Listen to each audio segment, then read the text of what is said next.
Então nós vamos, a partir de hoje, nesta grande viagem que o Grupo Espírita da Fraternidade convida a todos.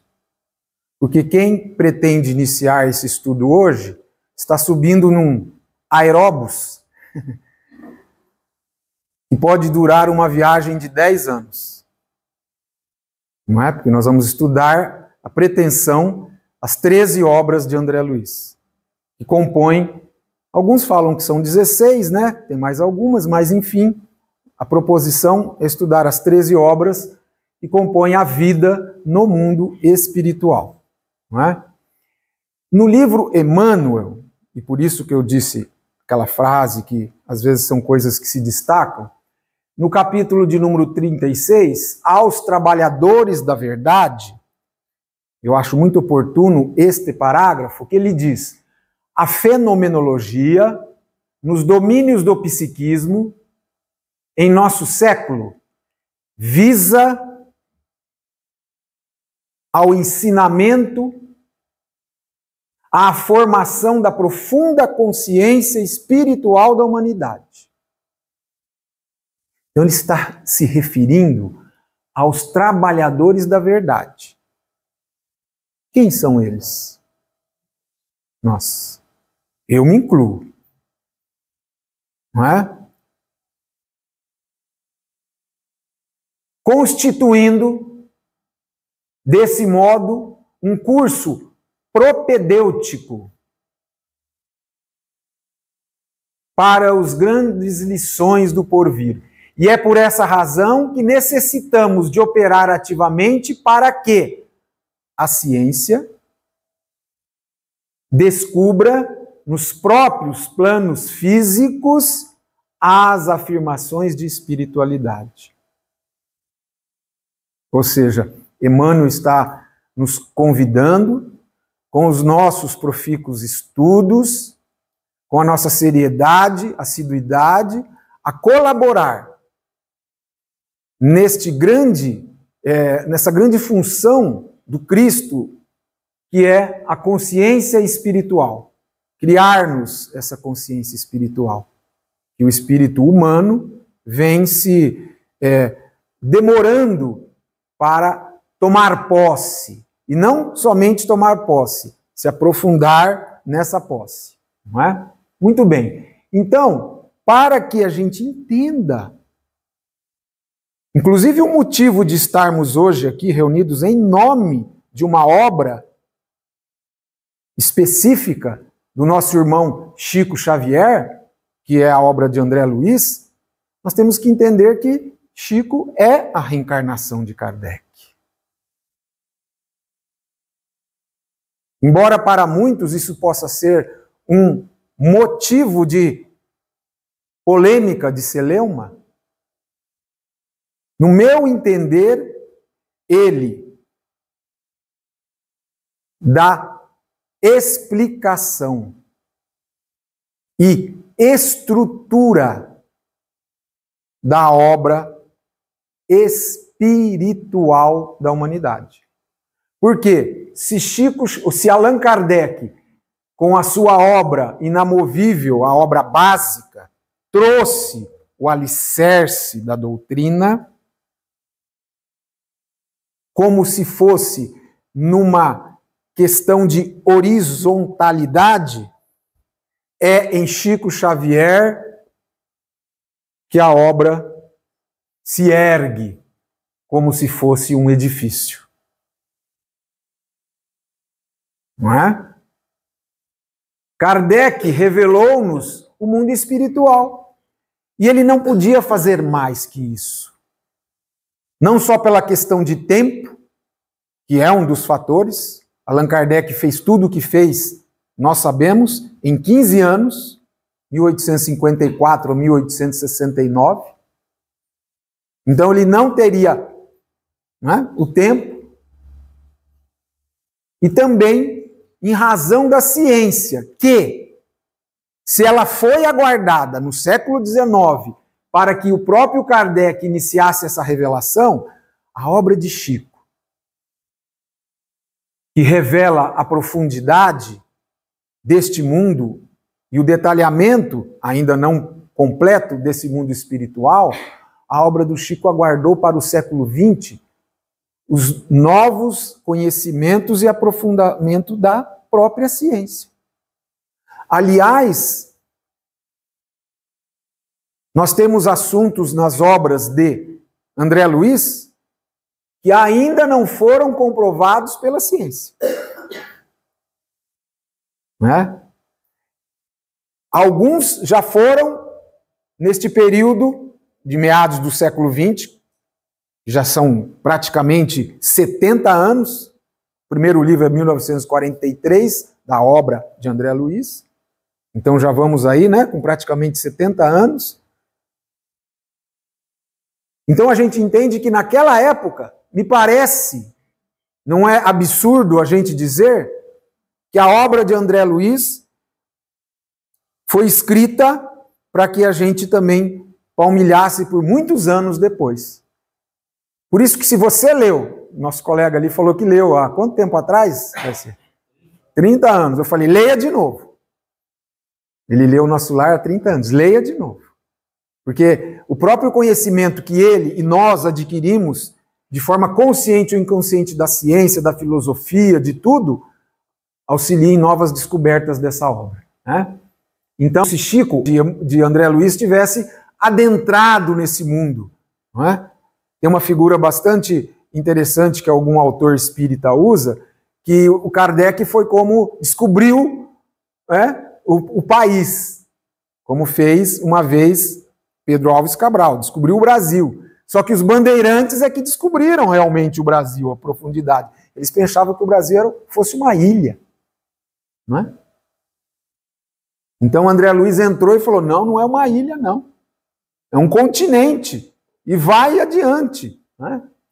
Então, quando em obras póstumas é tratado desse assunto, que eu acho importante dizer, há muitos argumentos, mas para mim esse me basta, quando o Espírito de Verdade, na própria casa de Allan Kardec, pela essa médium, o assunto é Minha Volta, está no livro Obras Póstumas, o Espírito de Verdade vai dizer, prossegue em teu caminho sem temor, ele está juncado de espinhos, se referindo a Kardec, mas eu te afirmo que terás grandes satisfações antes de voltares para nós, não é? Antes de desencarnar, por um pouco. E aí, né, Kardec perguntou, eu perguntaria também, acho que todos nós, né? O que você quer dizer por essas palavras, por um pouco? E o Espírito da Verdade vai dizer, não permanecerá longo tempo entre nós, como um espírito desencarnado. Terás que voltar à Terra para concluir a tua missão. E de verdade, será que ele se enganou? Que não podes terminar nesta existência. Se fosse possível, absolutamente não sairias daí. Ou seja, se você pudesse viver 120, 130 anos, 140, você não sairia daí. Mas é preciso que se cumpra a lei da natureza. Ou seja, você vai desencarnar. Ausentar-te-ás por alguns anos, e quando voltares, será em condição que lhe permita trabalhar desde cedo. Não é? Desde cedo. Diferente de Kardec, que trabalhou nos últimos 15 anos, de uma forma intensa da sua vida, o espírito de Kardec, reencarnando na Terra, trabalharia desde cedo. E aí, numa nota abaixo desta resposta, o próprio Kardec escreve isso. Calculando aproximadamente a duração dos trabalhos que ainda tenho de fazer, aqui, encarnado, e levando em conta o tempo da minha ausência, ou seja, quando eu desencarnar, e os anos da infância e da juventude, até a idade em que um homem pode desempenhar no mundo um papel, olha o cálculo de Kardec. E não deixou nada de fora. A minha volta deverá ser forçosamente no fim deste século XIX ou no princípio do outro. Chico reencarnou no ano de 1910. Né? E até porque, finda esta questão, eu não vejo outro ser humano na Terra que, atendendo a essa afirmativa categórica do Espírito de verdade, tenha vindo, que não seja o Chico, e cumprido a continuidade da obra. Até porque a obra de Chico é toda vinculada ao Cristo, como Allan Kardec. Então, na série que nós vamos começar a estudar hoje, que inicia-se com Chico Xavier aos 33 anos de idade, foi o livro Nosso Lar, até aí a vida continua, quando ele já tinha 53 anos, 58, isso? 58, né? 1910. Então ele começou com 33 anos a obra de André Luiz, não é a obra toda do Chico, e vai até os 58, que era no ano de 1968, a vida continua. Porque logo depois Chico ia aparecer na Rede Tupi, lá nos Pinga-Fogos, ia começar a quarta e última fase do trabalho de Chico aqui na Terra. Então ele estava praticamente com esse último livro da série, ele estava encerrando essa terceira fase dos pensadores, dos doutrinadores. Iria iniciar a última fase, né, do seu trabalho. Rapidamente, também na década de 60, a primeira citação de que André Luiz seja, também é um motivo de polêmica, de discussão, que nós não vamos aqui, mas eu particularmente, assim como Kardec seja a continuidade de Chico Xavier, né? É a continuidade, também entendo, pelo que eu já li, pelo que eu tenho estudado, que Carlos Chagas seja mais, você pode estudar, você pode procurar esses estudos, existem livros, né, que vão falar e vão dar, porque não é claro, são hipóteses, não é? São afirmações de espíritos, mas nós temos que sempre estar continuando nos estudos, né? Então, no ano de 64, o Anuário Espírita, o Dr. Hércio Marcos Sintra Arantes, que depois vem fazer várias coleções das obras de Chico, de espíritos que desencarnaram, participando da quarta fase lá. Na década de 60, ele procurou saber, era um médico, e ele estava lendo a obra de André Luiz, ele queria saber quem que era esse André Luiz, porque afirmara certa vez, uma das obras, que ele era um médico que havia vivido no Rio de Janeiro. Então ele foi estudar, ele queria aprofundar para saber, né? E aí está uma foto do Carlos Chagas, no ano de 1963, numa clarividência do Valdo Vieira, que é um médium que trabalhou junto com o Chico, ele descreve para um artista, Joaquim Alves, o Jô, está lá no estudo, e ele faz o desenho de quem seria aquela pessoa que ele está vendo. Essa é uma foto do Carlos Chagas, e essa é a foto que ele fez. O que você acha? É irmão, né? Pelo menos. Né? Então, isso foi na década de 60. No prefácio do livro que nós vamos começar a estudar daqui a pouco, o Emmanuel, dando um spoilerzinho, né? Ele vai dizer: é inútil os companheiros encarnados procurarem o médico André Luiz nos catálogos de convenção. Ou seja, não vai ser uma coisa assim tão simples, né? Ah, fulano é fulano. Então ele já previa isso. Por vezes, o anonimato é filho do legítimo entendimento, ou seja, ele tinha que estar anônimo. Fazia parte, até porque nós estamos falando aqui desse prefácio em outubro de 1943. Outubro de 1943, que foi o ano que concluiu o livro Nosso Lar, e foi lançado no ano seguinte, 44. Então, a espiritualidade assumiu com muita cautela essa questão, porque No ano seguinte, 44, que seria vir a lume o nosso lar, Chico iria enfrentar junto com a FEB um processo da família do Humberto de Campos. Porque Chico já havia escrito 5 ou 6 obras, até aqui 43, assinadas por Humberto de Campos. Só depois, em 1945, que vence aquele processo, né, é encerrado, aí o irmão passa a assinar não mais como Humberto de Campos, mas irmão X. Né? Então ele diz aqui onde eu grifei, ó, dentro de um ano, Chico entenderá melhor a decisão de não revelar quem era André Luiz. Isso em 43. Não é? E aqui mostrando que André Luiz, para quem não sabe, porque Chico falou para ele, neste momento Chico estava despreendido conversando com André Luiz. E, na verdade, até então, aquele dia, onde o livro já havia acabado de ser psicografado, não sabia o nome. Ele falou, mas eu preciso pôr um nome no livro. Quem que é? Que nome que eu vou pôr? Já que eu não vou pôr o nome referido da reencarnação anterior. Ele falou assim, olhou para o irmão do Chico, que estava deitado ali, e falou, como é o nome dele? O Chico falou, André Luiz. Então pode ser André Luiz. Então foi assim que nasceu esse nome, André Luiz, das palavras do próprio Carlos Chagas.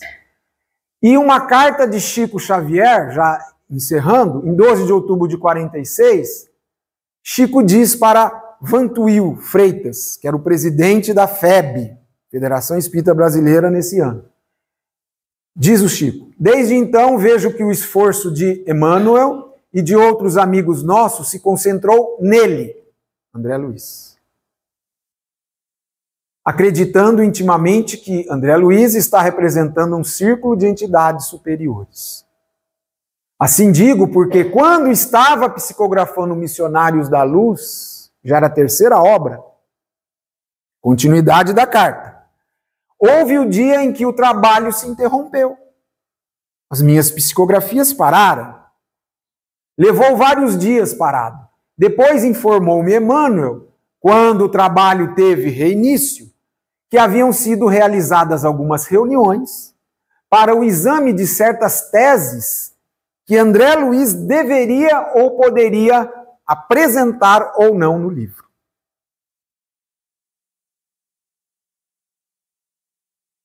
Então você imagina a turma que deve ter se reunido para conversar sobre isso. Em psicografando o capítulo Reencarnação desse livro Missionário da Luz, por mais de uma vez vi, isso Chico falando, Emmanuel e Dr. Bezerra de Menezes, associado ao André Luiz, fiscalizando ou amparando o trabalho. Porque esse capítulo 13, né, é um capítulo de uma profundidade riquíssima. Quando a gente for estudar ele aqui, talvez daqui 2 anos, 3 anos, vamos ficar uns 3 meses em cima desse capítulo. Ele é impressionante. A carga de informação a respeito da reencarnação que tem ali, que os espíritas não fazem nem ideia, a maioria deles. O espírita está precisando estudar essa questão porque está achando que reencarnar é só entrar e sair do corpo. Cuidado, hein? Então a obra de André Luiz, em essência, é a obra do Cristo.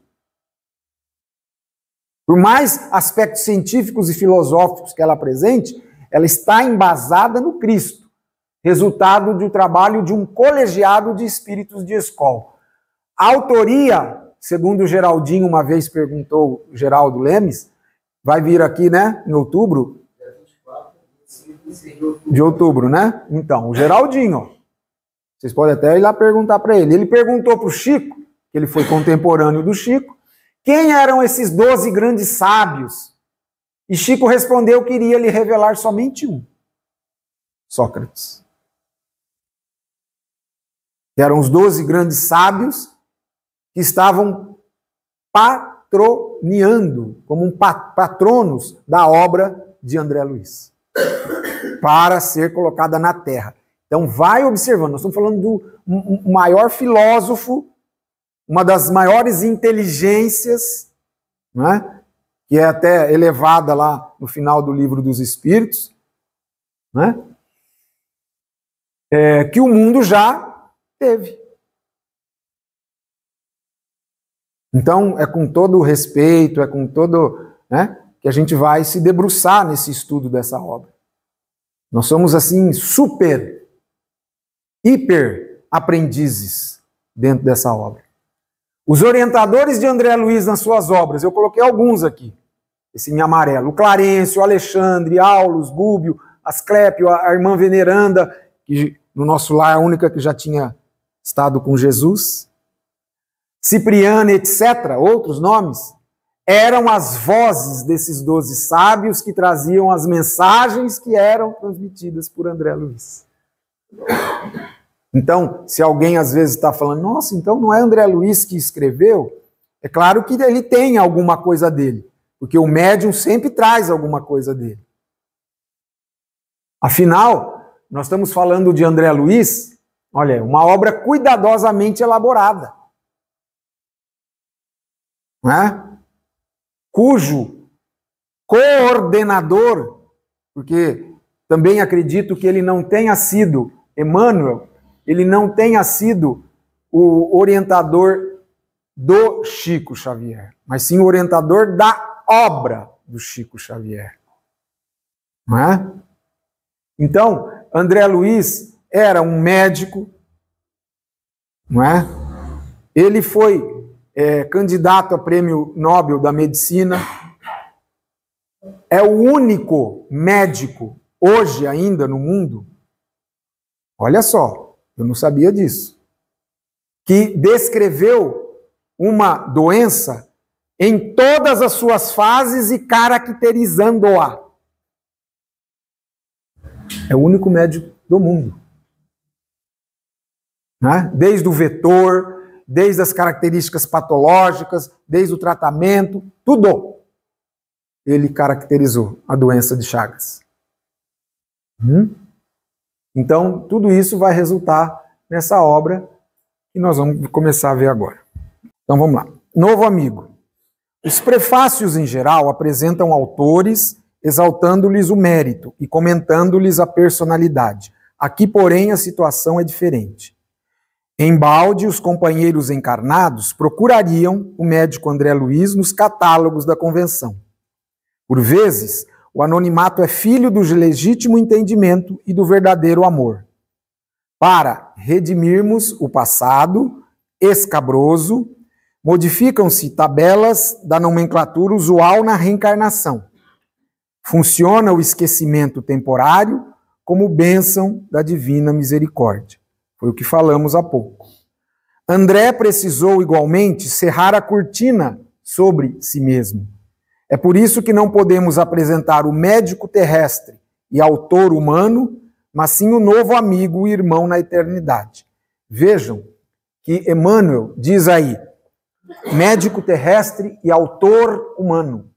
Isso, em algumas outras estudos, comparando que o André pode ter sido não Carlos Chagas, mas outros companheiros, essa informação de Emmanuel é muito interessante. Autor humano. De todos eles, o único que escreveu artigos científicos e publicou obras foi Carlos Chagas. Então é para a gente, né? Por trazer valiosas impressões aos companheiros do mundo, necessitou despojar-se de todas as convenções, inclusive a do próprio nome, para não ferir corações amados, envolvido ainda nos velhos mantos da ilusão. Os que colhem as espigas maduras não devem ofender os que plantam à distância, nem perturbar a lavoura verde ainda em flor. Você entendeu? Os que colhem as espigas maduras. Os que já estão com conhecimento, os que já estão adiante, não devem ofender os que ainda estão plantando. Os que ainda vão chegar lá. E nem perturbar aqueles que ainda nem começaram. Estão verdes ainda. Reconhecemos que este livro não é único. Outras entidades já comentaram as condições da vida além túmulo. Nós temos, viu? Nós temos já, inclusive, autores importantes dentro da obra espírita, Swedenborg, né? O próprio Paulo, apóstolo. Veja, um pastor, o reverendo George Valley Owen, ele escreve um livro, Vida Além do Véu, que também fala de cidade no mundo espiritual, por isso que ele está fazendo essa referência. Entretanto, de há muito desejamos trazer ao nosso círculo espiritual alguém que possa transmitir a outrem o valor da experiência própria, com todos os detalhes possíveis à legítima compreensão da ordem que preside o esforço dos desencarnados laboriosos e bem-intencionados nas esferas invisíveis ao olhar humano, embora intimamente ligadas ao planeta. Então, nesse aspecto, é ressaltado, vamos dizer assim, a história, o romance que é o livro Nosso Lar, né? Nesse aspecto, ou seja, tem um diálogo, tem a história da família lá do André Luiz, do Lísias, ou seja, isso daí, o que faz com que o leitor, não é? A pessoa, se fosse uma coisa só teórica, não, existe um enredo todo da vivência própria deste irmão, que é André Luiz, não é? E através dessas experiências que ele vive que vem o aprendizado, as quais, da maneira que estão aqui fixadas, não foi possível, aquilo que a gente quis dizer aquela hora, Kardec fazer. Não é? Kardec não ficou escrevendo a literatura deste gênero. Não é? Ele tem as obras básicas. No livro Céu e Inferno, é que lá nós temos relatos de irmãos espíritos desencarnados em várias situações. É no livro Céu e Inferno. Na Revista Espírita, nós vamos ter uma complementação muito importante. Também de espíritos se manifestando e vindo relatar as experiências. Porque até então, enquanto o livro dos espíritos, livro dos médiuns, não há os relatos das experiências das pessoas. Não é verdade? Não é? Certamente que numerosos amigos sorrirão ao contato de determinadas passagens das narrativas. O inabitual, entretanto, causa surpresa em todos os tempos. Quem não sorriria na Terra, anos atrás, quando se lhe falasse da aviação, da eletricidade, da radiofonia, a gente complementa do computador, celular, de um forno de micro-ondas, de uma máquina de lavar louça, né, meninada? Hã? Pensa se não tivesse máquina de lavar roupa. Hã? Lavando no tanque ainda. Então a pessoa ia falar assim para minha bisavó, no futuro vai ter uma máquina que lava toda a tua roupa. Já pensou? E a louça? E a louça, né? A surpresa, a perplexidade, a dúvida são de todos os aprendizes que ainda não passaram pela lição. Olha que interessante, né? A gente não para pensar numa coisa tão normal, né? É mais que natural, é justíssimo. Não comentaríamos desse modo qualquer impressão alheia. Todo leitor precisa analisar o que lê. Reportamos-nos, pois, tão somente ao objetivo essencial do trabalho. O Espiritismo ganha dilatada expressão numérica. Milhares de criaturas interessam-se pelos seus trabalhos, modalidades, experiências. Nesse campo imenso de novidades, todavia, não deve o homem descurar de si mesmo. Não basta investigar fenômenos, aderir verbalmente, melhorar a estatística, doutrinar consciências alheias, fazer proselitismo e conquistar favores da opinião, por mais respeitável que seja no plano físico. Essas são as ações externas, que são importantes, como ele diz. Mas é indispensável cogitar do conhecimento de nossos infinitos potenciais, aplicando-os, por nossa vez, nos serviços do bem. Veja, isso é uma característica do Emmanuel. Se pegasse qualquer um de nós aqui e falasse para a gente reescrever este prefácio dele, eu acho que talvez o melhor aqui reescreveria em 10 páginas. Ele reescreve uma página e meia. Então veja essa frase, deixa eu repetir ela. É indispensável cogitar do conhecimento de nossos infinitos potenciais. Ele falou do Espírito. Ele está falando de tudo que o Espírito tem de potencialidade. Aplicando-os por nossa vez nos serviços do bem. Quer dizer, já falou, aqui ele fala da caridade. Pronto, você pode fazer uma palestra só sobre esse parágrafo. Falando da caridade. Dentro do que você tem. Que a caridade, como está no Evangelho, ela afeta a qualquer ser humano. Em qualquer situação econômica financeira. O homem terrestre não é um deserdado. É filho de Deus, em trabalho construtivo, envergando a roupagem da carne. Aluno de escola benemérita, onde precisa aprender a elevar-se. Aprender a elevar-se. A luta humana é a sua oportunidade, a sua ferramenta, o seu livro. O intercâmbio com o invisível é um movimento sagrado. O que você lembra intercâmbio com o invisível? Mediunidade. O intercâmbio com o invisível é um movimento sagrado, em função restauradora do cristianismo. Quer dizer, o que o cristianismo está, se ele está propondo restaurar? É uma igreja que está... Não vamos fazer que nem o Francisco de Assis, né? Foi atrás do homem lá para ele doar pedra, cimento, para reconstruir a igreja. Não era essa igreja. Né? Nós já aprendemos essa lição com o Francisco de Assis, né? Restauradora do cristianismo puro, que ninguém, todavia, se descuide das necessidades próprias no lugar que ocupa pela vontade do Senhor. André Luiz vem contar a você, leitor amigo, que a maior surpresa da morte carnal é a de nos colocar face a face com a própria consciência, onde edificamos o céu, ponto.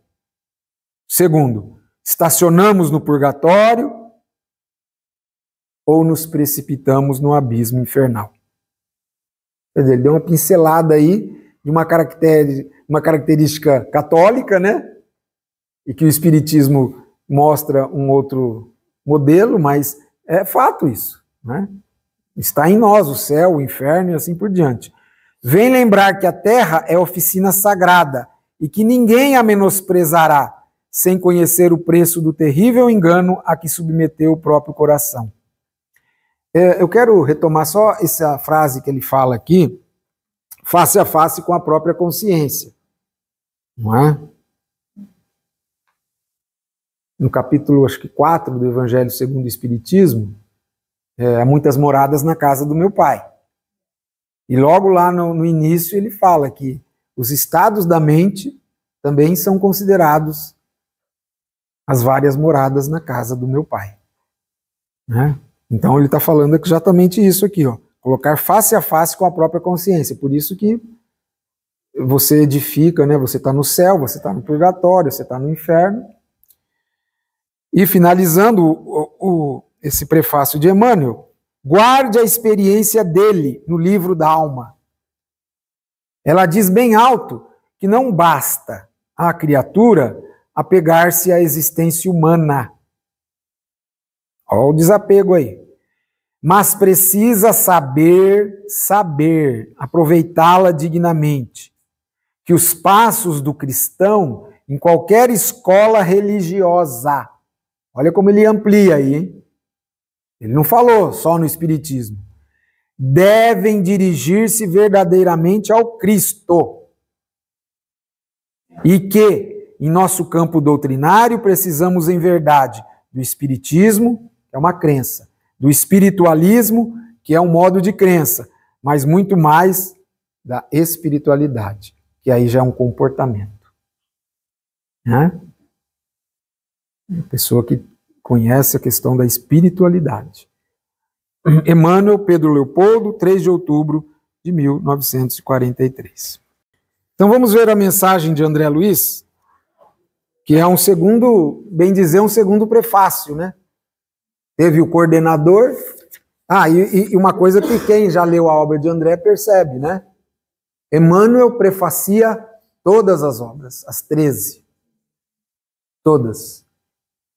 E, se você fizer um estudo somente dos prefácios das obras, dá para escrever livros, dá para você fazer dissertações.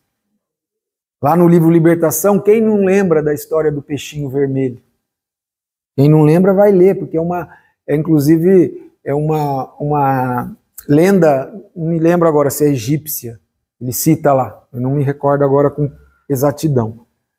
É perfeita, e ela cabe muito aqui dentro, não é? Porque ele foi lá, aquele peixinho que conseguiu escapar do lago, foi no mar, no oceano, e voltou para contar. Resumidamente, né? Vai lá ver que é bem legal, no prefácio do Libertação. E ele volta para contar e ninguém acredita nele, dá paulada nele, coitado. Ele fala, tudo bem, dá de ombro, vai embora, vai para o mar, para onde ele veio e, né, gostou. E aí vem uma seca, o rio seca e todos os peixinhos lá morrem. É até dramático, né? Mas é para você ter uma ideia. Vamos à mensagem de André Luiz. Já começa, né? A vida não cessa. A vida é fonte eterna e a morte é o jogo escuro das ilusões. Se alguém quiser comentar, por favor. Hein? O grande rio tem seu trajeto, antes do mar imenso. Copiando-lhe a expressão, a alma percorre igualmente caminhos variados e etapas diversas. Olha lá, igual o peixinho vermelho. Também recebe afluentes de conhecimentos aqui e ali. Avoluma-se em expressão e purifica-se em qualidade, antes de encontrar o oceano eterno da sabedoria. Cerrar os olhos carnais constitui operação demasiadamente simples. Permutar a roupagem física não decide o problema fundamental da iluminação. Como a troca de vestidos, nada tem a ver com as soluções profundas do destino e do ser. Ó, caminhos das almas, misteriosos caminhos do coração, é mister percorrer-vos antes de tentar a suprema equação da vida eterna. É indispensável viver o vosso drama, conhecer-vos detalhe a detalhe no longo processo do aperfeiçoamento espiritual. Seria extremamente infantil a crença de que o simples baixar do pano resolvesse transcendente questões do infinito. Em uma frase ele fala tanta coisa, né? Da questão de desencarnar e continuar do jeito que é. Uma existência é um ato, um corpo, uma veste, um século, um dia, um serviço, uma experiência, um triunfo, uma aquisição, uma morte, um sopro renovador. Quantas existências, quantos corpos, quantos séculos, quantos serviços, quantos triunfos, quantas mortes necessitamos ainda? E o letrado em filosofia religiosa fala de deliberações finais e posições definitivas. Está falando aí, né? O letrado em filosofia religiosa. Morreu, ou vai para o céu, ou vai para o inferno. Olha aí. Fala da deliberação final e posições definitivas.